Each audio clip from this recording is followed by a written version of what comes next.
శ్రీ గురుభ్యో నమః. ఇక్కడ నా హృదయపూర్వక నమస్కారం. పతంజలి యోగ సూత్రాలలో భాగంగా మనం చదువుకునేటటువంటి ప్రతి ఒక్క వాక్యము కూడా మనకి లోతైన దర్శనాన్ని అందించి ఆ దర్శించినటువంటి దానిని మనం సాధన రూపంలో పెట్టడానికి గాను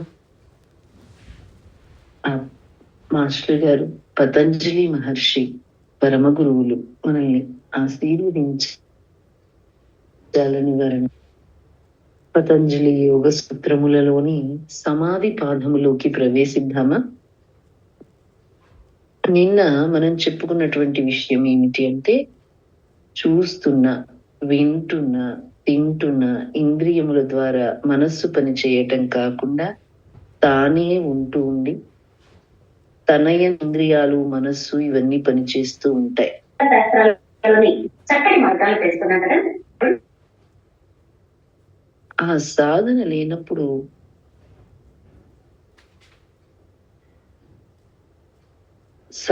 లేనప్పుడు మనస్సుకు ప్రత్యేకమైన అస్తిత్వం ఉంటుంది. మనకన్నా వేరే అది పనిచేస్తూ ఉంటుంది. అది లాక్కుపోయిన చోటికి మనం వెళ్లాల్సి వస్తుంది. మనస్సు దగ్గర ఉన్న ఇంద్రియాలు కూడా అంతే. యథా రాజా తదా ప్రజా ఉందో ప్రజలు కూడా అలాగే ఉంటారు. కనుక మనస్సు మాట వినకుండా వాటికి కావలసినవి అవి చేస్తాయి. చెయ్యి మనలో భాగంగా ఉండకుండా పక్షవాతం వచ్చిన చెయ్యిలా ఉంటుంది. అలాగే చేతి వేళ్లకి పక్షవాతం వస్తే చేతిలో భాగంగా ఉండకుండా ప్రత్యేకంగా ఉండటం మొదలు పెడతాయి కదా. బ్రతికున్న వాడి శరీరంలో భాగాలు వానిలో భాగాలుగా ఉంటాయి. శవం కూడా బ్రతికున్న వాడి కన్నా ఎక్కువ బరువు ఉంటుంది. కానీ శరీరంలో ఉన్నటువంటి ఏ ధాతువుకి ఆ ధాతువే, ఏ అణువుకి ఆ అణువే, ఏ కణానికి ఆ కణమే, ఏ రసాయనమునకు ఆ రసాయనమే ఉంటుంది. కానీ అందులో వ్యక్తి ఉండడు. అంటే ఇక్కడ ఎంత అద్భుతమైన వివరణ ఇస్తున్నారో చూడండి మాస్టర్ గారు. అన్నింట సమన్వయం ఉంటే బ్రతికున్నట్టు, దేనికదే విడిపోతుంటే చనిపోయినట్టు. అది ఏ విషయంలోనైనా కానివ్వండి. ఇల్లు బాగున్నప్పుడు గోడలో ఇటుక, సున్నం మొదలగునవి అన్నీ ఉంటాయి. ఆ ఇల్లు పడగొట్టినవన్నీ అక్కడే ఉన్నాయి. కానీ ఇల్లు లేదుగా. బ్రతికున్నవాడి శరీరానికి లేనివాడి శరీరానికి తేడా అది. శవంలో కూడా అన్ని సరుకులు అక్కడే ఉన్నాయి. కానీ అంగాంగీభావ సంబంధం లేదు. అంటే ఒకటి అనే ఏకత్వం ఉండి దాని యందు అన్ని కూడా భాగంగా, ఏ భాగమునకైనా అస్తిత్వం ఉంటే దాని మృత్యు వ్యాధి అంటాం. అది లేని స్థితి సాధించి పెట్టడమే యోగాభ్యాసం. దానిని మనం సరిగ్గా నిర్వచనం చేసుకున్నట్లయితే యోగం అనే మాటకి అర్థం కూడా అదే చెప్తారు మాస్టర్ గారు. ఇప్పుడు ఒక్కొక్క పదానికి మాస్టర్ గారు వివరణ ఇస్తున్నారు, జాగ్రత్తగా చూద్దాం. యోగము అంటే ఏమిటి అంటే, త్వము అంటే ఒకటిగా ఉండటం. అనేక వస్తువులు ఒకటిగా చేయటం కాదు, అనేక భాగములతో ఒకే వస్తువు ఉండటం. దీనికి ఉదాహరణ ఇస్తారు చూడండి. ఒక పువ్వు రేకులన్నీ విడదీసి ఒక పుల్లకి ఆ రేకులన్నిటిని దగ్గరగా కలిపి దారం చుట్టి పెట్టామనుకోండి, పువ్వులాగా ఉండొచ్చు, కానీ అది పువ్వు అవ్వదు కదా. ఎందుకని? అందులో ఏకత్వం లేదు కనుక. అలాగే పువ్వుకిని పువ్వులో భాగాలన్నీ విడదీసి కట్టిన దానికి ఏ తేడా అయితే ఉందో, బ్రతికున్నవాడి శరీరానికి శవంగా ఉన్న శరీరంలో ధాతువులకి అదే తేడా. బ్రతికున్నవాడి శరీరంలో పువ్వులోలా ఏకత్వం ఉంది, శవంలో ఆ ఏకత్వం లేదు. యోగం అనే మాటకి అర్థం అది. అందుకనే ఎన్నో రకాల యోగాలు ఉన్నాయి అనకూడదు. యోగములు ఎన్నో రకాలు ఉండవు. యోగము అంటే ఒక్కటే. ఏదైనా సరైన యోగాభ్యాస మార్గం ఒక్కటే ఉంటుంది. మాది జ్ఞాన యోగం అండి, మాది కర్మయోగం అండి, అట్లా ఉండవు. నిజమైన యోగాభ్యాసానికి ఏ దేశంలోనైనా ఏ శతాబ్దంలోనైనా సరే ఎప్పుడు కూడా ఒకటే మార్గం ఉంటుంది. మేము ఒక కొత్త యోగం కనిపెట్టుకున్నామండి అంటే కొత్త ఉండవు. మనం కొత్తగా చేయొచ్చు కానీ అవి కొత్తగా ఉండవు. మనకి కొత్తవి ఉండొచ్చు కానీ అది కొత్తది ఉండదు. మేము కొత్తగా ఎక్కాల పుస్తకం వచ్చేయించామంటే అది తప్పై ఉండాలి, అంతేనా? ఆ వెనుకటిదే అచ్చు వేయిస్తే కరెక్ట్ అవుతుంది కానీ 7 33 అని నేను వేశాను అనుకోండి, కొత్తగా వేసామండి అంటే తప్పు కదా, ఎందుకు పనికిరాదు. ఎప్పుడు కూడా ఎన్ని వేల మాటలు యోగాభ్యాసం పుస్తకం అచ్చు వేసుకున్నా, ఎన్ని వేల మాటలు గణితం పుస్తకం అచ్చు వేసుకున్నా దాన్నే కాపీ చేయాలి. ఎందుచేత అంటే అది సనాతనం, శాశ్వతమైన సత్యం కనుక. తర్వాత ఎవరెన్ని మాటలు రాసుకున్నా కాపీ చేయటమే, దాన్ని ఎవరు రాసింది కాదు. పుస్తకం మనం రాసింది అవ్వచ్చు కానీ అందులో వ్రాసిన విషయం మనది కాదు. మన ఆశ్రమం పేరో మన యోగా అని కొత్త పేరు పెట్టుకుని మనం అది చేస్తూ ఉండొచ్చు కానీ దానిలో ఉన్న సత్యం సనాతనమైనది. మనం కాపీ వేసుకున్నది దానికి దీనికి తేడా. అది 7 42 అని మనం రాయక ముందు కూడా 42 దాన్నే మనం రాసాం. ఇట్లాంటి వాటిని అపౌరుషేయములు లేక వేదములు అంటారు. Impersonal writing. ఆల్రెడీ ఉన్న సత్యాన్ని గ్రహించి ఇచ్చిన తర్వాత దాన్ని మనం రాసుకుంటే అది వేదం పుస్తకం అయింది. వేదం పుస్తకంలో లేదు, ఆల్రెడీ సత్యంగా ప్రతిదానిలోనూ నిత్యమై. ఇవి ఎవరు రాసినవి కావండి, దాని నుంచే రాసుకున్న గ్రంథాలు పుట్టాయన్నమాటకి అర్థం ఇది. దాంట్లో ఒక భాగమే ఇది. అందుకని దానికి సనాతనమైనది ఏదో దాన్ని అవలంబించాలి కానీ మనం దాన్ని సవరించి కొత్తగా యోగ మార్గం పెట్టడానికి కానీ సమన్వయం చేయటానికి కానీ చేయకూడదు. ఉదాహరణకి యోగ సూత్రాలకు అద్వైత పరంగా కానీ విశిష్టాద్వైత పరంగా కానీ వాక్యం చెప్పామంటే, వ్యాఖ్యానం చెప్పామంటే తప్పదు. ఆ పుస్తక పరంగా చెప్పాలి కానీ దేని పరంగానో చూడదు. యోగాభ్యాసం కూడా అంతే. ప్రతి శాస్త్రాన్ని ఇలా చదువుకునేటప్పుడే ఏమవుతుందంటే మొట్టమొదట ఎవరికి ఉపదేశించారు అని ఉంటుంది, బ్రహ్మ ఫలానా వారికి ఉపదేశించారని ఉంటుంది. అంటే ఎవరు ఎప్పుడు తిన్నగా చదువుకున్నా అర్థం అలాగే ఉంటుంది. బ్రహ్మ ఉపదేశించారనే మాటకు అర్థం అదే. భాష అలా ఉంటుంది. ఏ శాస్త్రం ముందు తీసుకున్నా బ్రహ్మ వారెవరికో ఉపదేశించినట్టు ఉంటుంది. విషయం జాగ్రత్తగా తీసుకోవాలి, అది సంకేతం. బ్రహ్మ ఉపదేశించారు అంటే బ్రహ్మ సృష్టిలో భాగం అని అర్థం. అలాగే అన్ని శాస్త్రాలు కూడా, ఆయుర్వేద శాస్త్రం గాని వైద్య శాస్త్రం గాని యోగము, యోగాభ్యాసము, యోగ జీవితం ఇవన్నీ దాదాపు ఒకే అర్థంలో ఉన్నట్లుగా అనుకుంటాం కానీ శాస్త్ర గ్రంథాల్లో జాగ్రత్తలు ఒకే అర్థం కాదు. ఆ తేడాలు కూడా చేయాలి.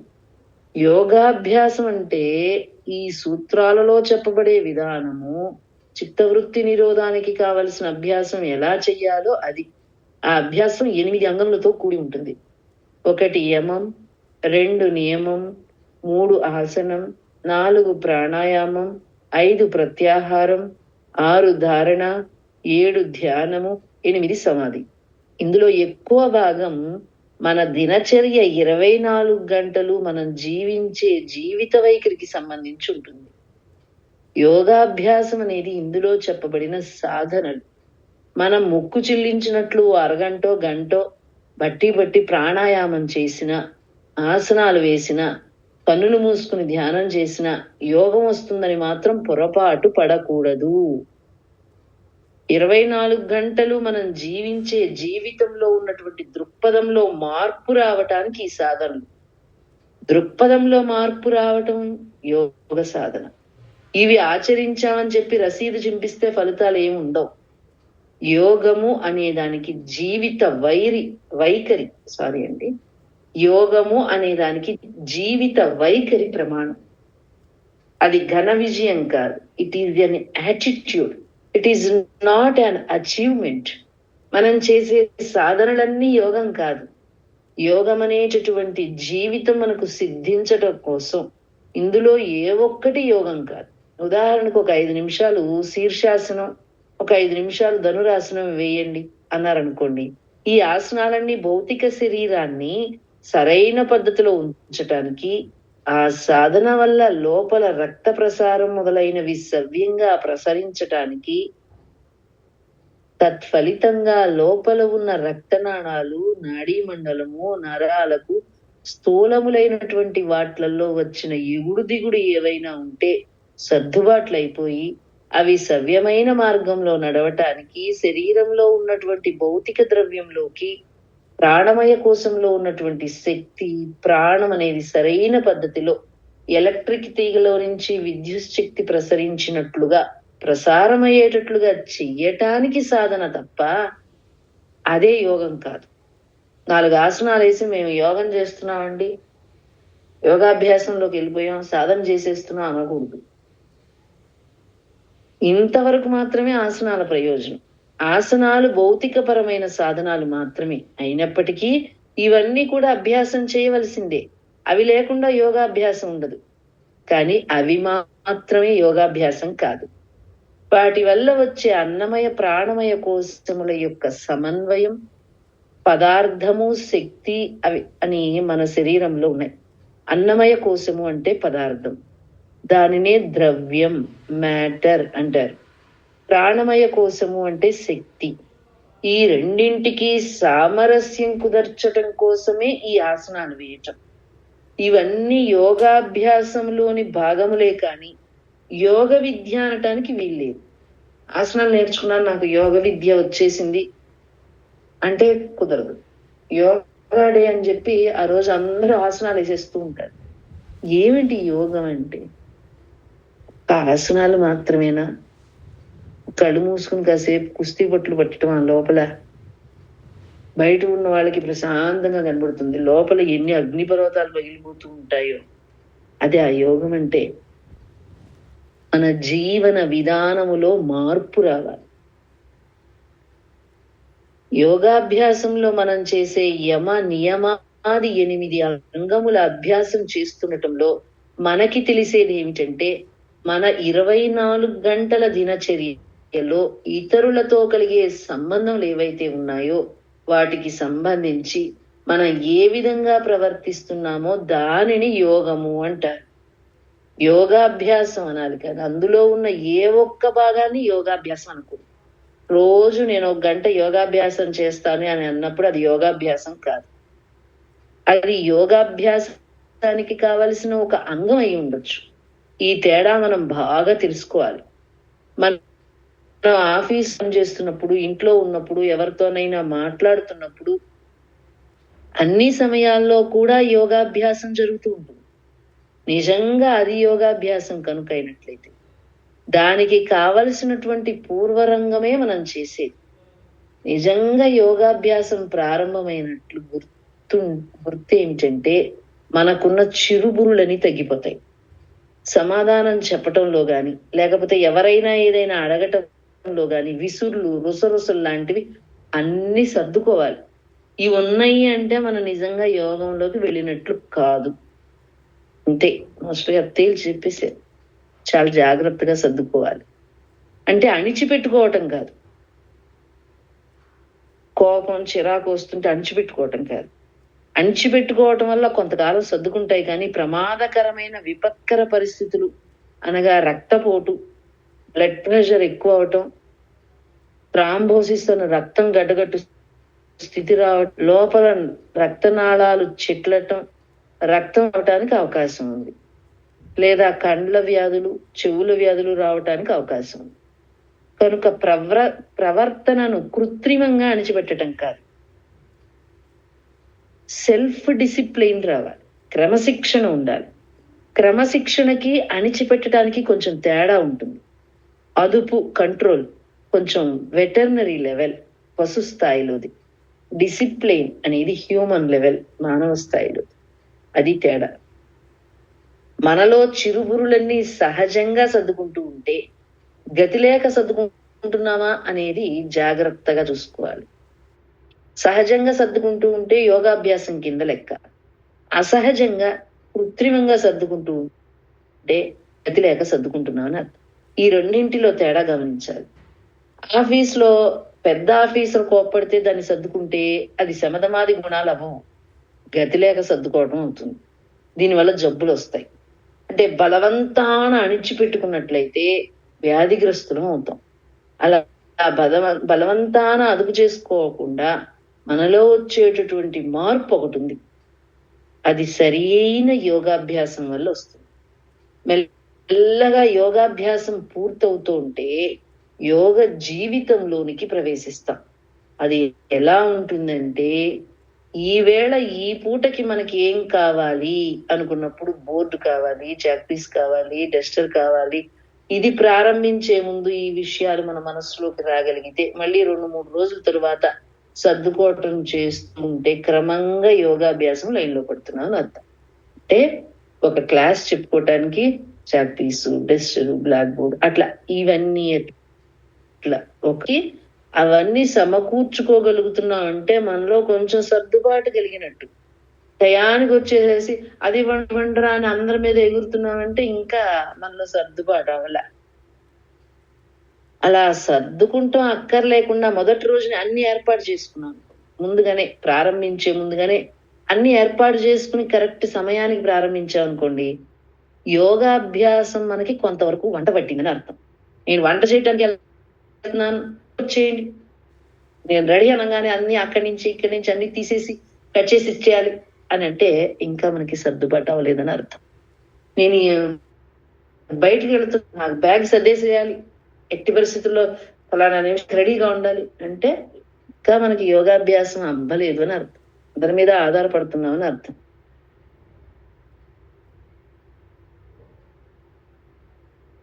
యోగ జీవితంలోకి ప్రవేశిస్తున్నామని అర్థం. అన్నిటినీ చక్కగా సర్దుకుంటున్నామంటే ఇది దేని ప్రతిబింబిస్తుంది? మన ఆఫీసు పనిలో ప్రతిబింబిస్తుంది. ఇది ఈ యోగం. ఎక్కడికి వెళ్ళి మనం కూర్చున్నా, మనం ఏం చేయటానికి వెళ్ళి కూర్చున్నామో దాని సాధనా సంపత్తి మొత్తంలో ప్రతిబింబిస్తుంది. ప్రార్థనకి వెళ్ళామనుకోండి, అక్కడికి కావలసిన అగ్గిపెట్టి దగ్గర నుంచి మర్చిపోయామే అని ఉండకుండా ఉండే స్థితి రావాలి. అంటే సృష్టికర్త ఈ సృష్టిని చేసేటప్పుడు ఎలా చేశాడు? అది మర్చిపోయామే, ఇది మర్చిపోయామే అనుకుంటే సృష్టి గ్రహణం మూరిలాగా ఉంటుంది. జీవరాశులందరిలో ఒకడికి ముక్కు మర్చిపోయి ఒకడికి కన్ను మర్చిపోయినట్లు ఉంటుంది. బ్రహ్మ గారు చేసేటటువంటి పనులు అలా లేవు కదా. కనుక మన దృక్పథం ఎలా ఉంటుందో ఆ దృక్పథానికి దగ్గరగా వస్తూ ఉంటుంది సృష్టి. ఆ దృక్పథానికి దగ్గరగా రావటానికి కావలసిన శిక్షణ మన దగ్గర లేకపోవటం వల్ల ఒకరి మీద ఒకరికి కోపాలు, చిరాకులు, భార్యని భర్త అర్థం చేసుకోలేకపోవటం, భర్తని భార్య అర్థం చేసుకోలేకపోవటం, ఒకరి మీద ఒకరికి పశువులెళ్ళి ప్రవర్తించటం, ఇవన్నీ చేస్తుంటాం. ఇంట్లో ఒకరి మీద ఒకరు చాలా టెన్షన్ గా ఉండటం అంటే ఖరీదు అక్కర్లేకుండా జబ్బులు కొనుక్కోవటం అన్నమాట. ఏదైనా వస్తువులు కావాలంటే డబ్బులు పెట్టి కొనుక్కోవచ్చు. ఈ జబ్బులు డబ్బులు పెట్టి కొనుక్కోనక్కర్లేదు. ఇలాంటివన్నీ పోవాలి. తర్వాత మన వాళ్ళు చెప్తారు, వర్షాకాలంలో కావాల్సిన వస్తువులకి మిగతా 8 మాసాలు ప్రయత్నం చేయండి. అలా చేయకపోతే ఏమవుతుంది? పచ్చి కట్టెలు పొయ్యిలో పెట్టుకుంటున్నాము, పొగ కళ్ళల్లోకి రావటమును, చివరికి బియ్యమో లేదా ఏదో ముద్ద అయిపోయి అన్నటువంటిది తినటము వస్తుంది. జీవితం అలాగే ఉంటుంది. ఇవాళ కావలసిన దానికి నిన్న పని చేసుకోగలగటం అనేది రాదు. ఏదైనా ఉద్యోగానికి నియామకం అయిపోయాక సిఫారసుల కోసం వచ్చినట్లు ఉంటుంది. ఏం చేయలేం కదా, అయిపోయింది టైము. మీ చేతిలో ఒక వస్తువు ఉందండి, అది అమ్మేశారనుకోండి, ఆ వస్తువు ఇప్పించమని ఎవరైనా వచ్చినా ఏం చేయలేంగా, అమ్మకం. అలా జీవితం తడుములాటగా ఉంటుంది. అలాగే ఇంట్లో అన్ని వస్తువులు ఏమన్నా చెడిపోయినాయి అనుకోండి, ఒక లైట్ వెలగటం లేదు, స్విచ్ వదులుగా ఉంది, అది ఎన్నాళ్ళైతే బాగు చేయించుకోకుండా అది అనుభవిస్తూ మర్చిపోతూ ఉంటామో అన్నాళ్ళు మనకి యోగాభ్యాసం అవ్వలేదని అర్థం. ఎంత గొప్ప గొప్ప ఉదాహరణలు ఇచ్చి మాస్టర్ గారు చెప్తున్నారు. ఎంత సమన్వయం చేస్తున్నారో చూడండి. ఆ విషయంలో మనం సమయపాలన చేయగలిగితే క్రమంగా మన యోగకు వస్తాం. అందుకని యోగాభ్యాసం మనకి పరిపూర్ణం అవుతున్న కొద్దీ యోగ జీవితంలోకి ప్రవేశిస్తాం. క్రమంగా యోగ జీవితంలోకి ప్రవేశించి ఇద్దరు వ్యక్తుల మధ్య సంబంధం 2 అయస్కాంతముల మధ్య సంబంధం లాగా వికాసంగా ఉంటుంది. యోగ జీవితం కోసమే యోగాభ్యాసం. యోగాభ్యాసం చేస్తున్నామంటే పరమావధి ఏమిటి అంటే యోగ జీవనం. యోగ జీవనం అంటే ఎట్లా ఉంటుంది అంటే చక్కగా సమన్వయపూర్వకంగా ఉంటుంది. కానీ 2 పాజిటివ్ నెగిటివ్ ఇట్లా పెడితే సుర్మనట్టు ఉండదు, సమన్వయంగా పోతుంది. కాబట్టి మాస్టర్ గారు ఇచ్చినటువంటి ఈ జీవన విధానంలోని ఉదాహరణలన్నీ మనం చాలా లోతుగా అవగాహన చేసుకోవటానికి ప్రయత్నం చేయాలి. మనకి యోగం అబ్బింది అనటానికి మన జీవన విధానంలో వచ్చినటువంటి మార్పులే సాక్ష్యం తప్ప, మనం ఇన్ని గంటలు చేస్తున్నాం, అన్ని గంటలు చేస్తున్నా అభ్యాసం అనేది ఇది కాదు, పరమావధి కాదు. మన జీవన విధానంలో, మన ప్రవర్తనలో మార్పే మన యోగ జీవనానికి ప్రమాణం. కాబట్టి చక్కని యోగ జీవనం, మాస్టర్ గారు చెప్పినటువంటి ఈ సమన్వయం, మనలో ఉన్నటువంటి యోగ జీవనం మన సాధన ద్వారా అది సాధించటానికి, యోగ జీవనాన్ని సాధించడానికి మనకి స్ఫూర్తిని, దృఢ సంకల్పాన్ని, శక్తి సామర్థ్యాలు, ఆరోగ్య భక్తులను మాస్టర్ గారు, పరమ గురువు పతంజలి మహర్షి ఆశీర్వదించాలని వారిని ప్రార్థిస్తూ, నాకు ఈ అవకాశం ఇచ్చినటువంటి మాస్టర్ గారికి, నాన్నగారికి, యోగం అందరికీ కూడా నా హృదయపూర్వక ధన్యవాదాలు తెలియజేసుకుంటూ, వాసుదేవండి.